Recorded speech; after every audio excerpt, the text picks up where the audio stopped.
Book of Heaven. Volume 10. 8th to the 10th of January 1911. Page 11 to 17. January 8, 1911. The family kills the priest. Self-interest is the woodworm of the priest. I will now write things of the past in order to obey, and I will explain myself about these reunions of priests that blessed Jesus wants. Since a holy priest came during last November and told me to ask Jesus what he wanted from him, my always lovable Jesus told me, "The mission of the priest chosen by me will be high and sublime. It is about saving the most noble, the most sacred part, which are the priests, who in these times have become the laughingstock of the peoples.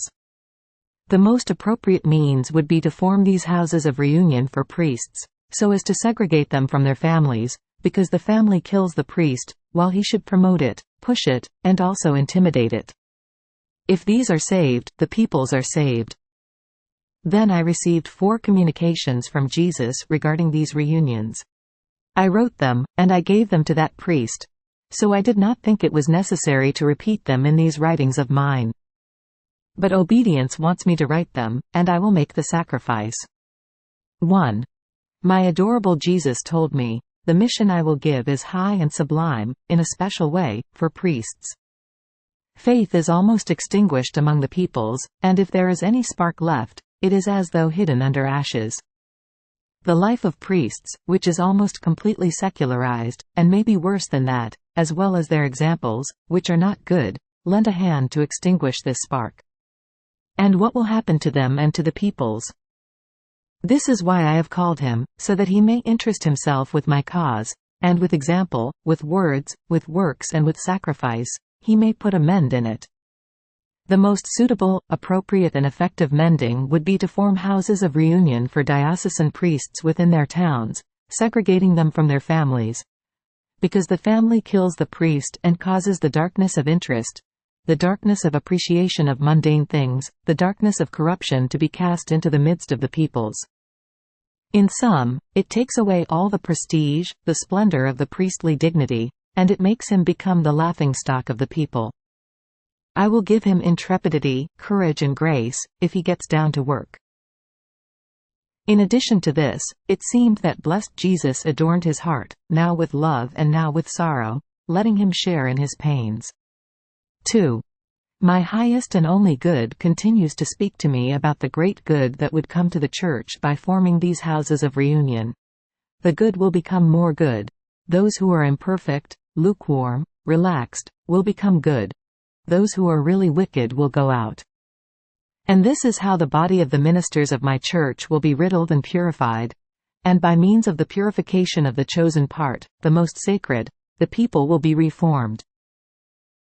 In the meantime, I could see before my mind, as if inside a picture, Corrado and the priests who were to lead this work, though it would be directed by Father G.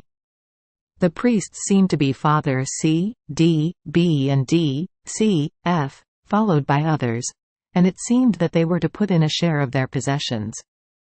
And my adorable Jesus added, "It is necessary to weave this thing well, so that no one may escape, and to procure the necessary means so as not to burden the people.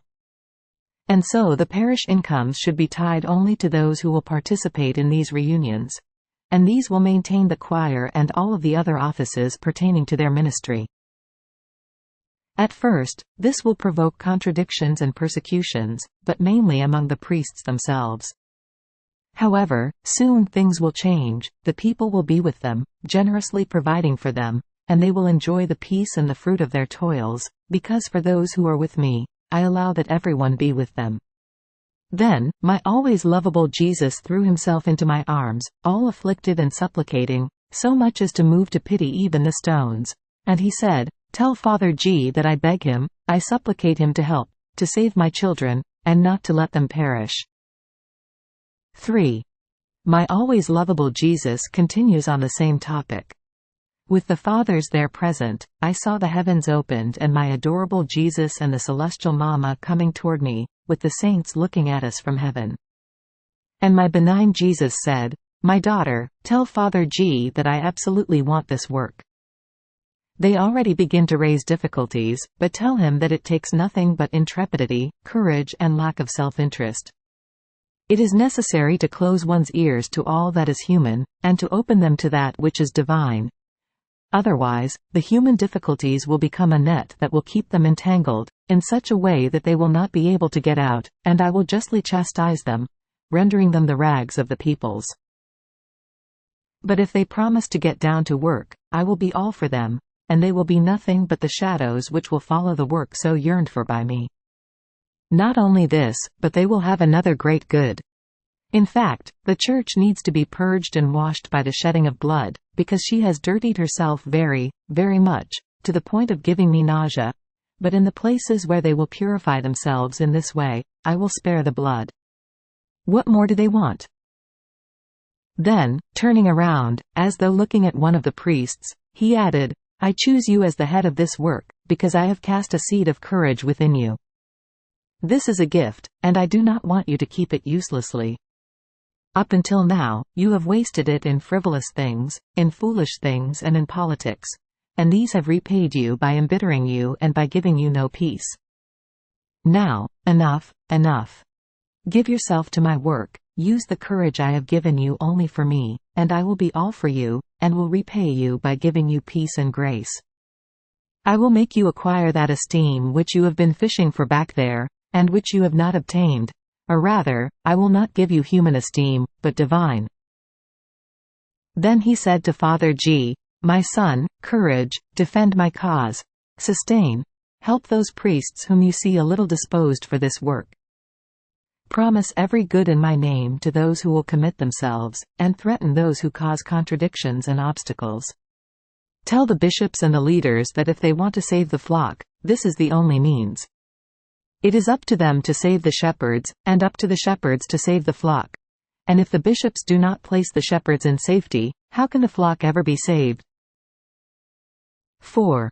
Having heard about the difficulties of the priests in forming the houses of reunions, I was praying to good Jesus that, if it was his will that it be done, he would dissolve the obstacles which were preventing such a great good. And my adorable Jesus, in coming, told me, my daughter, all the obstacles come from the fact that each one looks at this thing according to his own conditions and dispositions, and, naturally, they encounter 1,000 laces and stumbling blocks which prevent their steps. But if they looked at this work according to my honor and glory, and only for the good of their souls and of the souls of others, all laces would be broken, and the obstacles would vanish. Yet, if they commit themselves, I will be with them, and I will protect them so much, that if any priest will try to oppose and hinder my work, I am even disposed to take his life away. Then, all afflicted, my always lovable Jesus added, Ah! My daughter, do you know what the most insurmountable stumbling block and the strongest lace is? It is mere self-interest. Self-interest is the wood worm of the priest, which renders him like rotten wood, that is fit only for burning in hell. Interest makes the priest the laughingstock of the devil, the mockery of the people, and the idol of their families. Therefore, the devil will put many obstacles to hinder their work, because he sees that the net in which he has kept them chained and enslaved to his dominion is being broken. So, tell Father G to infuse courage in those whom he sees disposed, and not to leave them until he sees that the work has started. Otherwise they will just keep planning, but will not conclude anything. Let him tell the bishops not to accept new ordinations, if they are not disposed to live segregated from their families. Tell him also that many will deride him, make fun of him and discredit him, but he should not pay attention to this. Suffering because of me will be all sweet for him. January 10, 1911. When the priests do not occupy themselves only with God, they become withered, because they do not participate in the influence of grace. Continuing in my usual state, as I was praying my always lovable Jesus to dissolve the obstacles which prevented these reunions, and to manifest to us the way which best pleased him, blessed Jesus came for a little while and told me, "My daughter, the point which I most care about and which I cherish the most is to detach the priest perfectly from his family. Let them give everything they have to their families, keeping for themselves only that which is personal."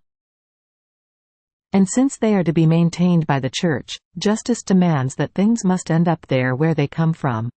That is, everything which they may have must serve to maintain themselves and to expand the works for my glory and for the good of the people. Otherwise, I will not render the peoples generous toward them. Not only this, but they themselves will separate from their families with their bodies, but not with their hearts. And therefore, 1,000 avidities, who can make more profit, and huffiness among them if one is assigned a more lucrative position than someone else, so as to be able to give to their families. They themselves will see, in practice, how many evils will come if they touch this most essential point.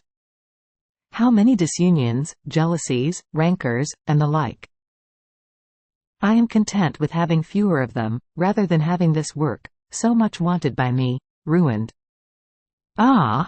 My daughter, how many Ananias, Jeremiah 28, will come out? And how well they will know how to defend, to support, to excuse this so well-liked idol of interest. Ah! Only with those who consecrate themselves to me do I have this misfortune, that instead of caring about me, about my honor and my glory, and about the sanctification which befits their state, they use me only as a cover, while their purpose is to care about their families and grandchildren. Ah! It is not so for those who give themselves to the world. Rather, they try to strain their families, and if they cannot pull, they arrive at denying their own parents. But when the priest does not occupy himself only with my glory, and with the offices pertaining to the priestly ministry alone, he is nothing but a dislocated bone which gives pain to me, pain to himself, and pain to the people, and renders his vocation a frustrated one. And since when a bone is not in its place it always gives pain, and by not participating in the humors of the body, with time withers and it is necessary to sever it because of its uselessness, as much as because it gives pain to the other members, the same with priests, when they do not occupy themselves with me alone, being like a bone dislocated from my body, they become withered, because they do not participate in the influence of my grace. And I hold them, but if I see their hardness, I cast them away from me. And do you know where? Into the deepest hell. Then he added, write this, let them tell the Father to whom I entrust this mission for priests to remain firm on this point, and to make it untouchable. Tell him also that I want him on the cross, always crucified with me.